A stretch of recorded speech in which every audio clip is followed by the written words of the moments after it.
Salamani Bible tang July 20, 2023. Nungle aini asra no sturio ni drone mano kshu krausi. Nini kwar no thayo ang no zonom tongriti. Nini mkrang bai kroklo yaw ye draw ma yaw nai ang no khesidi. Tma hingkhe o isor aini ya chaw mo kaw no nungle khna. Nungle nungno krinai rauni mai pandra ang no ria. Rajani ayu lauridi bo siksung sung bong drautho. Isoni thing tongye zonomo bong hatuye tongto. Nini mayak saima bai khathi yak moma bongno umru toini ungtho.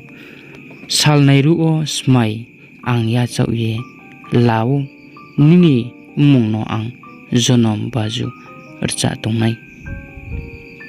Kuar chamung 61 ni 3 chiya 8 phaidi wai soma sailena angno mukhau ni di o jai khemi nungno hambai riu nung asu phainang ongmono muito maye ake nungno kathing mayaw nai angno nangkhru jadi amen.